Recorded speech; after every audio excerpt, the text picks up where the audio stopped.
Amoureux de basketball, bonsoir et bienvenue sur du Sport TV, la passion du sport. C'est une émission entre deux dellu si tey ñu ñëw fii nga xamante ne mooy golf wala seet si ki nga xamante ne benn formateur la yore fii benn école de basketball boo xam ne mu ngi tudd Elimane Basketball Academy wala Elimane Academy Basketball. Alors ñu seet si ko parce que te ñoom tamit ñooy formateurs yi dañu am wàll bu bari si basketball coach maa ngi lay nuyu. waaw ñu ngi lay fay bu baax a baax. di rafetlu ñëw bi. di la remercier aussi encore une fois ci li nga xamante ni moom ngay def ci basketu Sénégal. merci beaucoup. merci à vous ñu toog fi nga xamante ne nag yéen a ngi gis si ginnaaw joueuses yi nga xamante ne mën nañ ne ay Yacine Diop ñu ngi suñu ginnaaw ay Morika Fall ñu ngi si suñu ginnaaw ay xale yu ndaw yoo xam ne coach moo jël initiative di leen former coach pour commencer d'abord dañuy commencer si commencement bi lan moo la boole ak basketball. waaw lépp mi ngi dooree Pikine basket club. Pikine. waaw ci benn coach bu ñuy wax Mathiam donc moo ma jox bu amul coaché donc daf ma gis donc li ma pratiqué yàggul mu xam ni tempérament bi ma yore nekkuloon tempérament joueur parce que dama bëggoon diriger à chaque fois ci la ma waxee ni ma ñëwoon nga commencé encadré lépp ci foofu la dooree au début dama ko doon def mu nekk foofu mais à un moment donné au fil du temps ma commencé am plaisir bi ba sentir que ni lii war naa si mun a béy sama waar loolu moo tax mais lépp ci Mathiam la doore daal di ko saluer de passage di ko ñaanal yàlla aussi lépp mu yàgg fi daal ànd ak wér. amiin amiin alors parcours bi. waaw Pikine laa nekk dafa sam formation donc bi ma paree Pikine donc ma sentir que ni moment bii war naa mun a génn pour commencer def yenn stage yi ci laa génnee dem GA donc fekk ñuy wax Ousseynou Ndiaga Diop. Ousseynou Ndiaga Diop. ancien directeur technique national. di ko ñaanal yàlla fi mu nekk gënal ko fi mu. amiin amiin amiin. kii koo xamante ni apporté moom lu bëri ci basket. lu bëree bëri moom doyen Chef Fall à la GA donc mu nekk ñoo xamante ni dañoo guidé mes premiers pas mun naa wax ni si coaching. donc ci laa commencé def samay formation ba tey sant yàlla ndax def naa sama animateur initiateur. sama young coach 1 sama young coach 2 donc sama premier degré sama deuxième degré ak sama niveau nu FIBA Afrique je pense que yooyu yëpp def naa ko.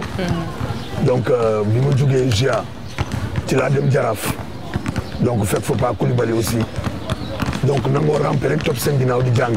que je salue de passage moom aussi di ko ñaanal yàlla mu yàgg fi donc bi ma jógee Jaraaf donc c'est la ñëwee bopp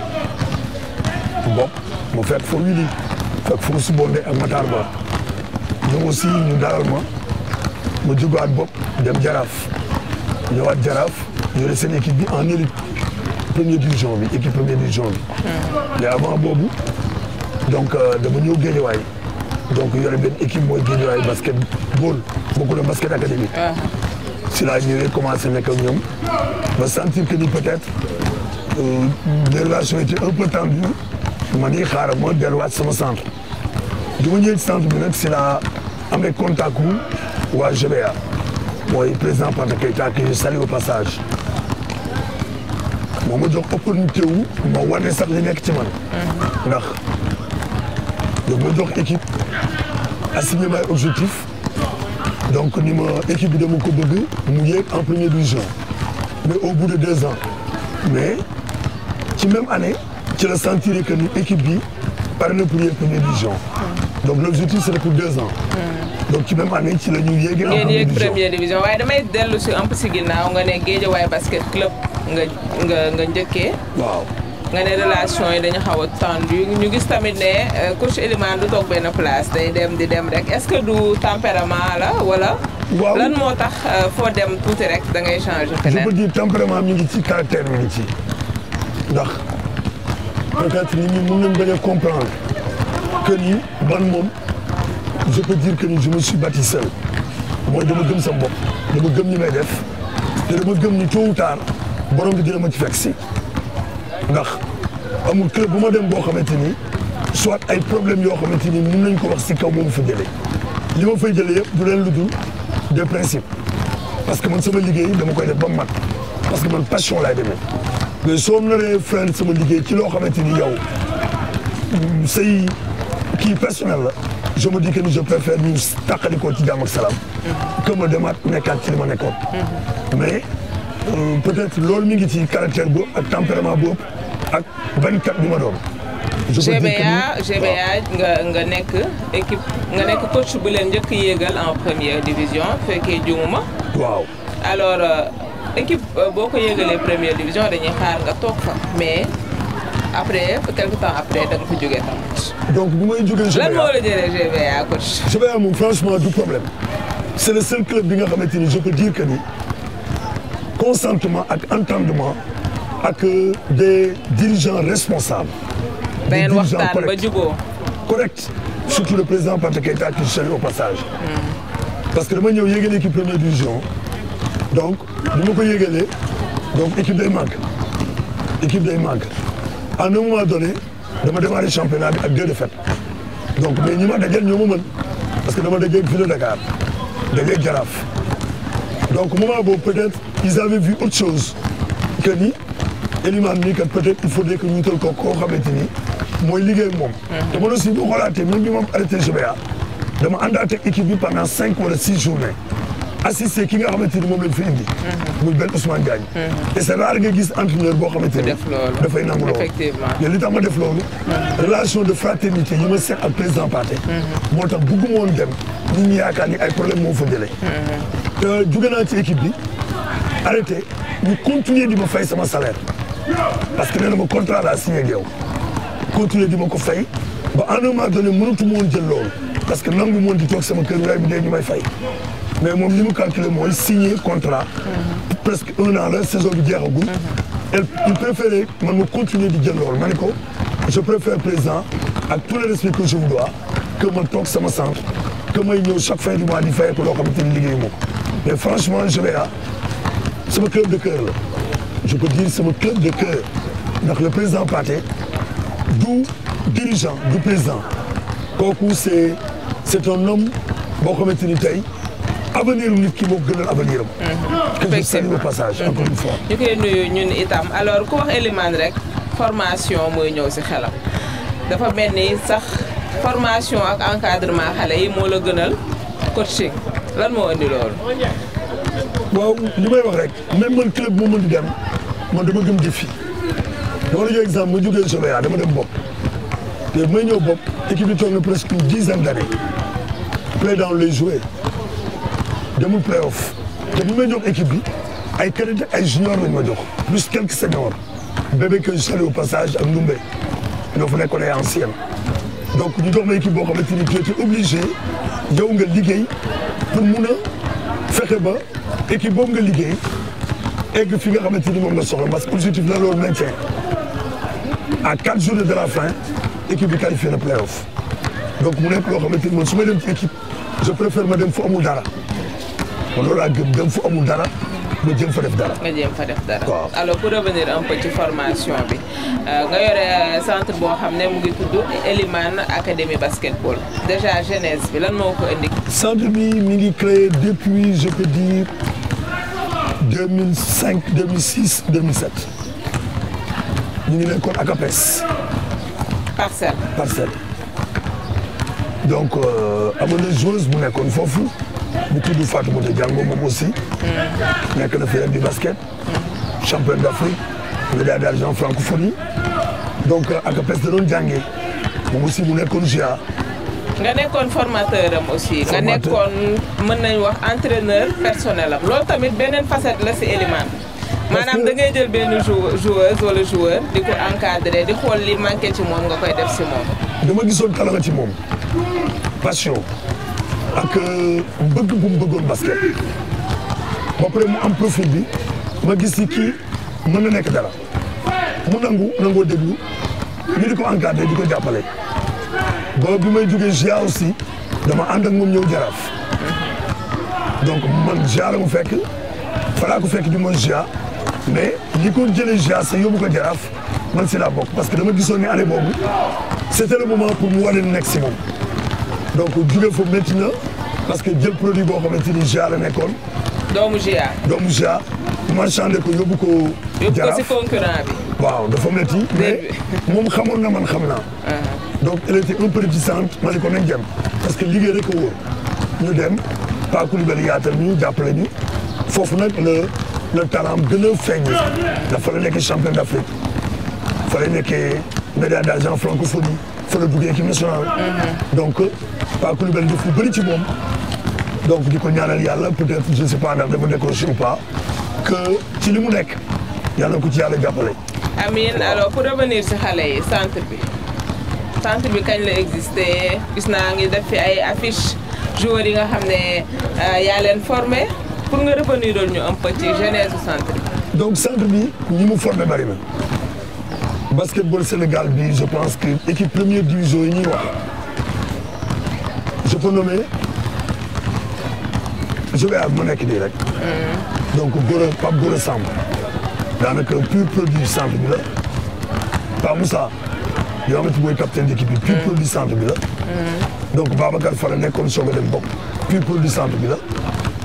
Jeanne d'Arc de Dakar bi nga gis ni seen numéro 2 bi Ablaye Dieye nekk na fi international c'est un pur produit du centre donc boo demee douane am benn pivot seen pivot bi Aziz bi ses premiers pas fii la ko defee Papa Ndiaye mooy seen meneur bi daanaka fii la ko defee moo nekkoon ville de Dakar. Thierno Ibrahima Niang participé naa ci formation boobu à Pikine parce que ñoo nekk doon Pikine. Jacques Chirac donc ses premiers pas bokk naa ci ñi nga xamante ni tey. jàpp nañ ci donc nga dem bopp di ko fekk Babacar di ko fekk Fallou ñoo xamante ni ren laa leen génne yóbbu leen foofu.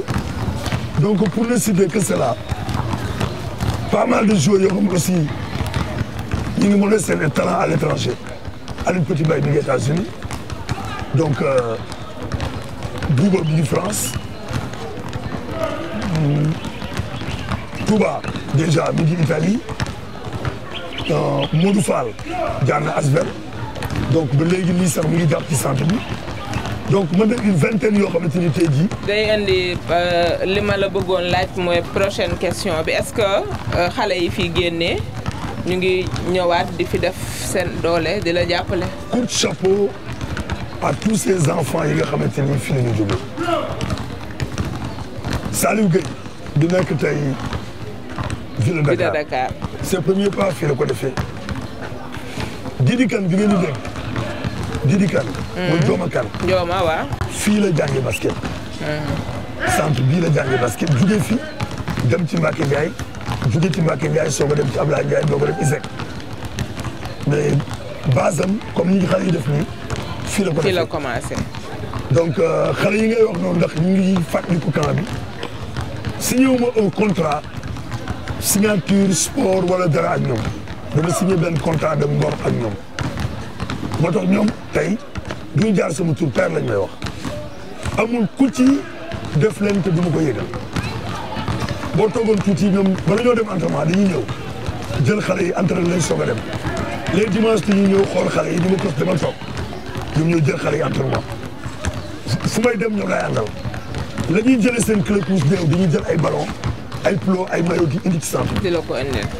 amul ku ci fàtte fi nga jógee amul honnêtement. am na solo xam naa balaa ñuy yeggali dañuy dem xooli actu basket local xam ngeen ne ñu ngi joué le final 4 bu championnat national chez les filles comme chez les garçons dañuy dem xooli benn résumé bu ñu leen concoctel par rapport aux demi-finales ñan ñooy les équipes finalistes dellu si plateau.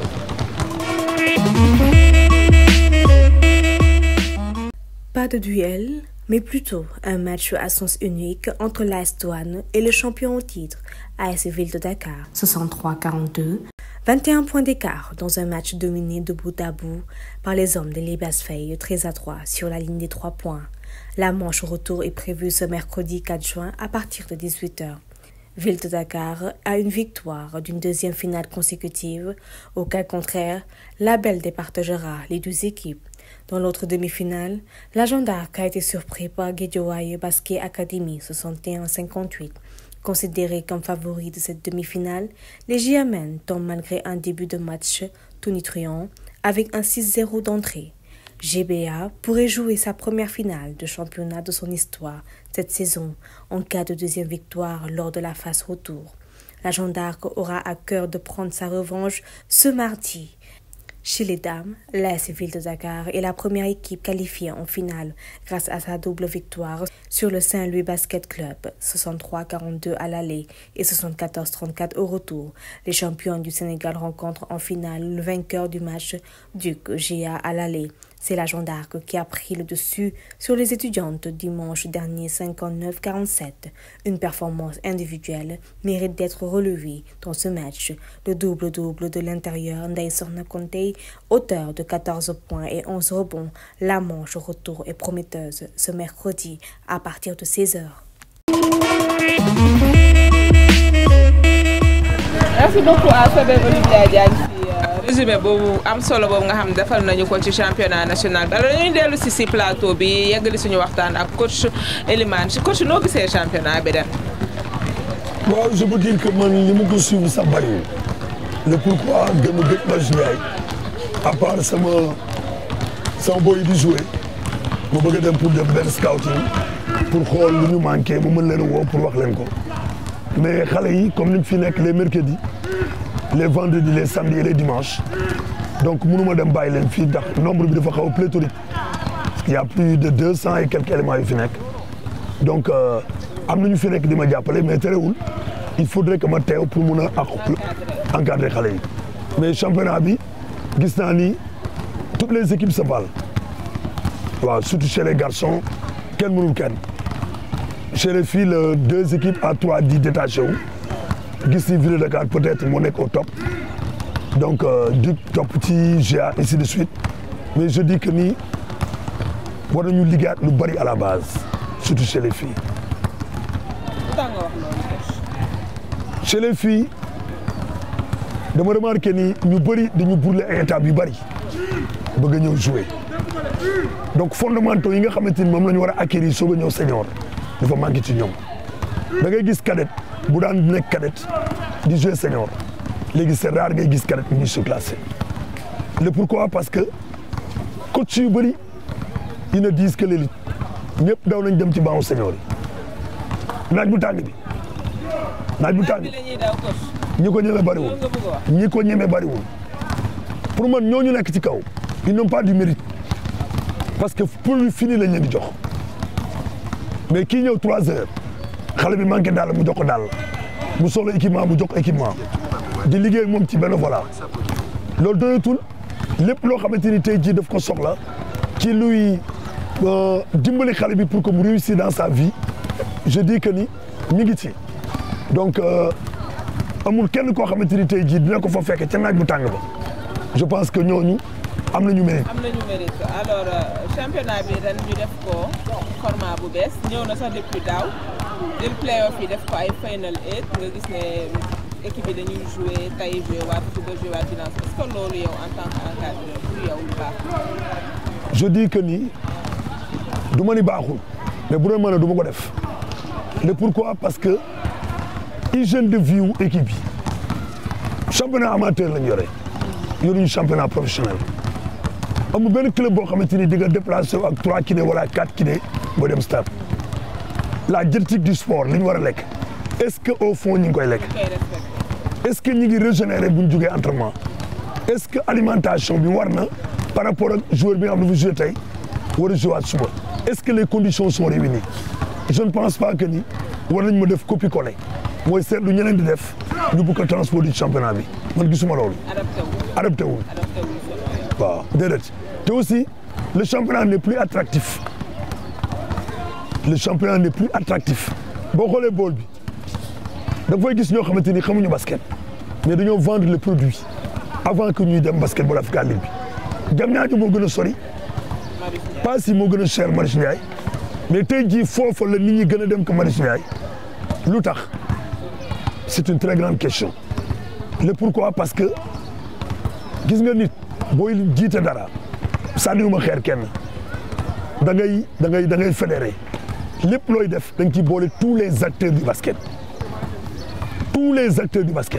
et leer na ma ni final 8 bi ñu jël nii am na club yoo xam ne ñu ngi en première division ànduñu ci final 8 bi bërki dem rek gis naa coach Birou que je salue au passage président Pathé Keita mi ngi ko fi sujet donc est-ce que ñoom boole nañ leen ci décision yooyu donc mënuñu làqatu dans leur bureau def li ñuy def après génn imposer ko club yi te man pour man du ñoom ce sont les clubs parce que ñoo ko nangu parce que si les clubs étaient réunis ni lii duñ ko def je pense que loolu du am mais ñii dañuy jaar ni ñuy jaar nii donc kenn ku nekk sa intérêt ngay xëcc.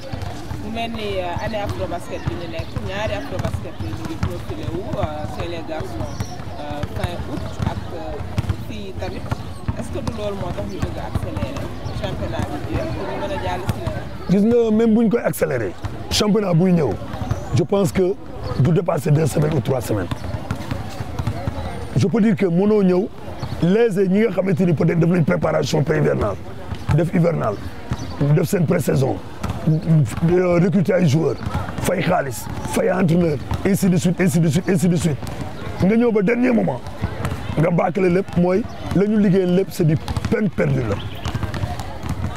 nit da ngay planifier li ngay def est-ce que ñoom planifier nañ ko à l'avant parce que lépp planification la je pense que ñoom ñi organiser dañu am problème de planification tout le maître mot c'est ça la planification waaw te aussi chez les filles boo gisee niveau bi faible encore une fois maa la koy waxaat formation moo yeggul ci xale yi formation bi eggul da ngay gis équipe senior nga fekk fa joueur senior buy dem côté ko ji sànni main droite nga gis joueur boo xamante ni amul ay aptitudes yu ko war amul tir bu baax le Sénégal léegi adresse amatu fi. est-ce que du championnat petite catégorie li mu amul li mu régulier wul moo waral loolu. dama ni am na période boo xam ne petite catégorie chaque week-end da ngay jouer. championnat petite catégorie moo amatul.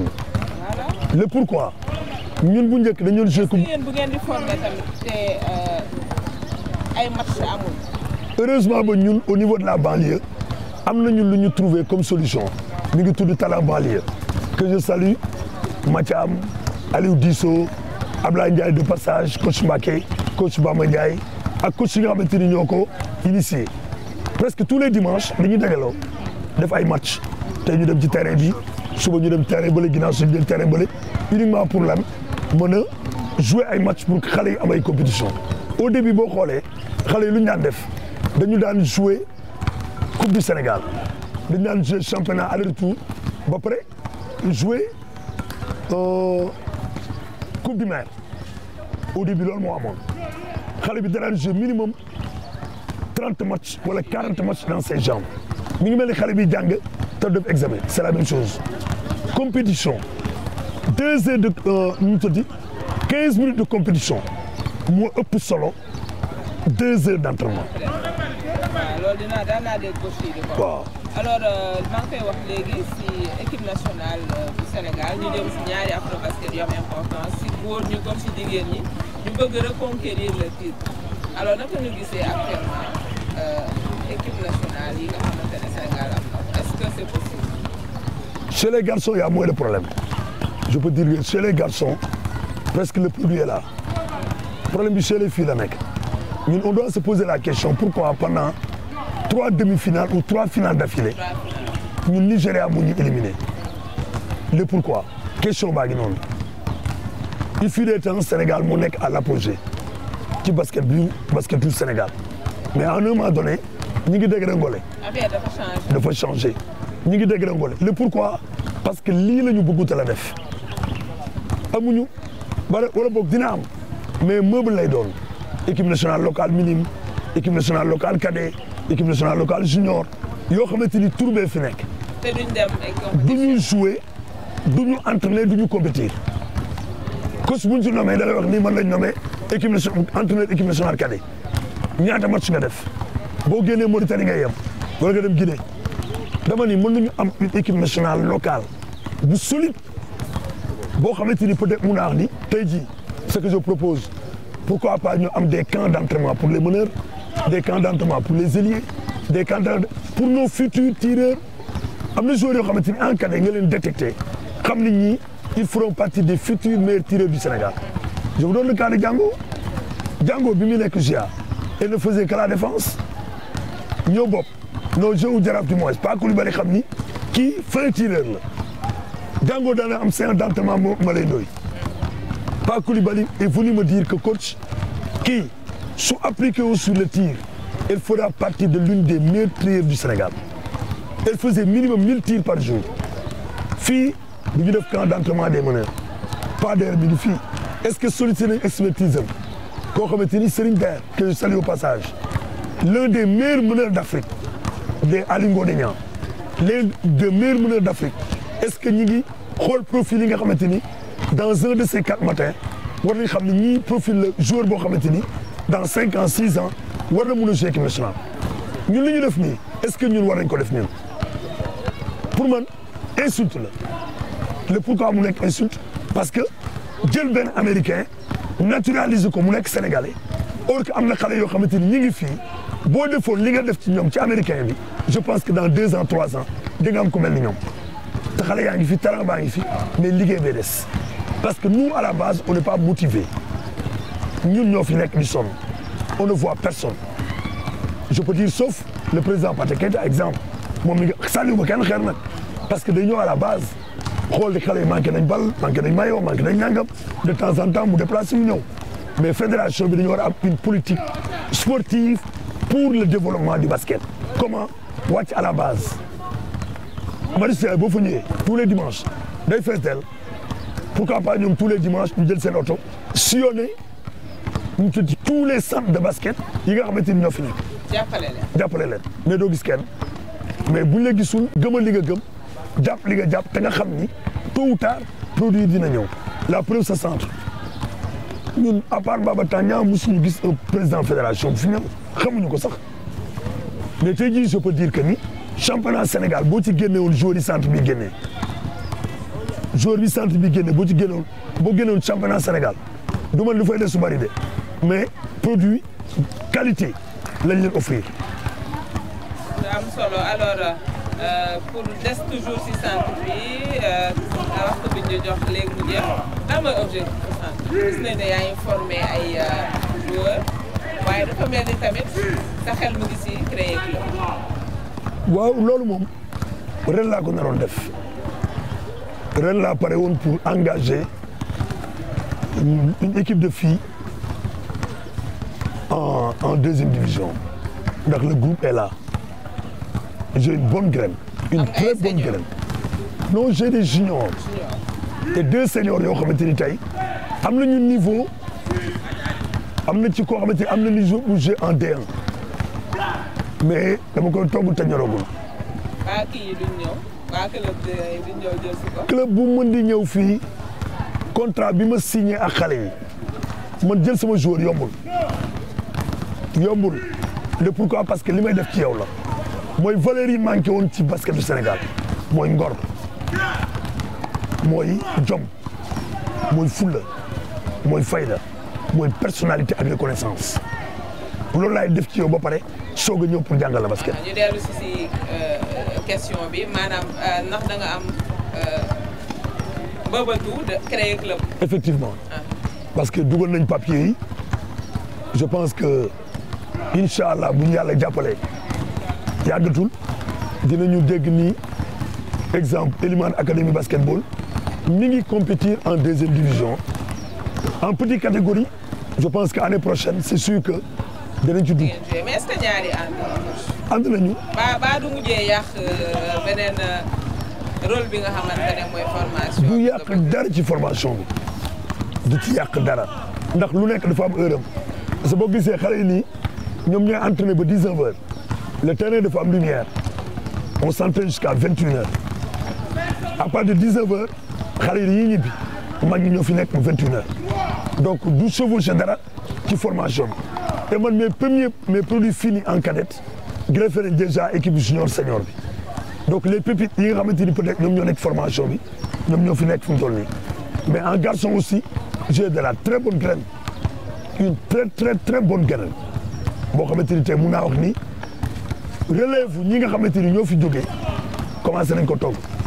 ma dégg ne tamit yéen formateurs yi seen diggante ak recruteurs yi maanaam ñiy jël yóbbu xale yi di yóbbu extérieur jubóowoo leen trop.